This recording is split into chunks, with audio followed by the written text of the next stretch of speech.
Hey, just out for a walk right now, and I want to start compressing some of the things I've been thinking about. One thing that's been coming to my mind is uh, this increasing sense of this paradox of like life as I kind of like begin to examine, what is life, what is true, what is reality, um, why do I do what I do?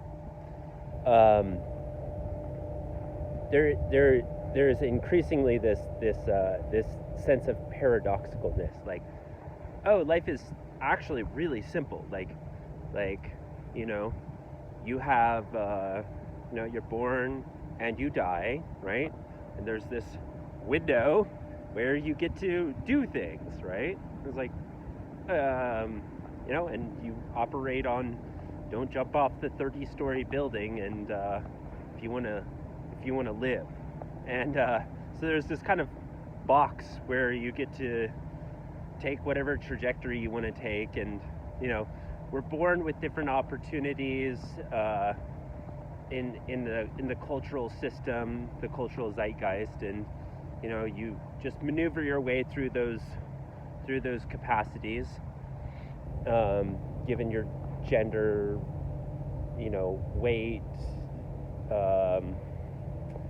skin tone, all these different characteristics about your physical body and your genetic makeup and whatnot.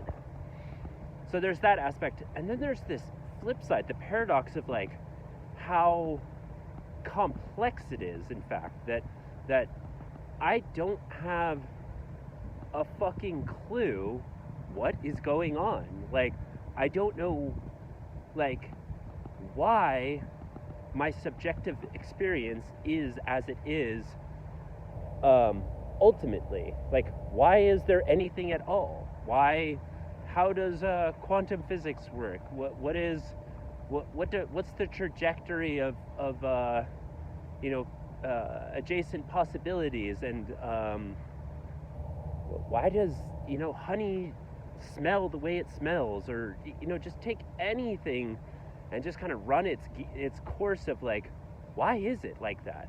That's actually astonishing that there is a subjective experience about everything that relates to me. And what I am really trying to get at is I think that when people say like waking up from the dream or enlightenment experience or whatnot, it's what really is being addressed is you become enthralled with this paradox. Like, how incredible is it that that I am, and the fact that most people, I think I can say at this point in time, are not at that stage. There's this grounding of sanity, basically, and just this, not grounding, but this sense of reality is how it is, and there's not much fluidity about it.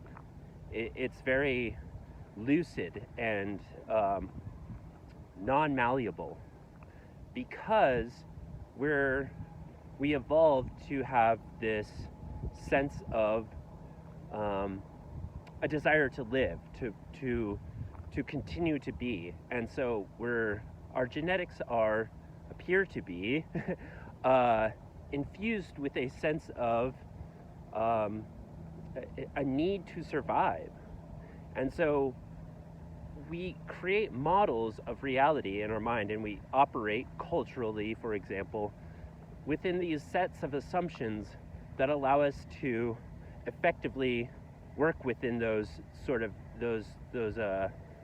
those boundaries. And what one begins to break through to on the other side, where you become enthralled with the mere existence of oneself, is how incredibly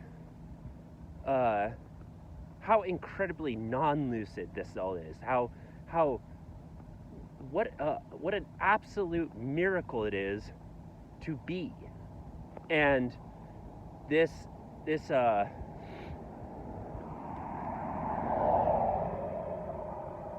what I think we're beginning to emerge on as a global society is, whoa, look at this hand.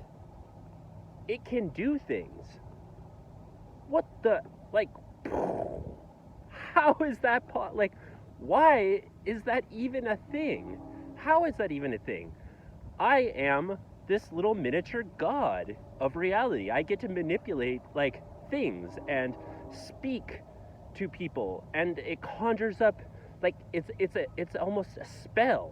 You're casting a spell when you speak to people. You conjure up these images in their minds, and you get to communicate information to one another. And there's this network of entities, beings on this thing called Earth that are sitting here communicating with one another, like, and I am one of those agents. And how quickly this network of agents are beginning to emerge with one another, like create novel concepts and integrate ideas. And whoa, that's amazing. That's incredible. And what I hope more and more is this sense of wonder just continues to grow. We're like, whoa, I am me. I can be exactly who I want to be. I can go out and be the change in the world that I desire to be. I am not limited. I am infinitely able and capable. And as I gain more power, it empowers me to empower others to be more empowered, and just go down the list of how that begets itself. Yeah, just remarkable. Anyway, just a couple thoughts I had. See ya.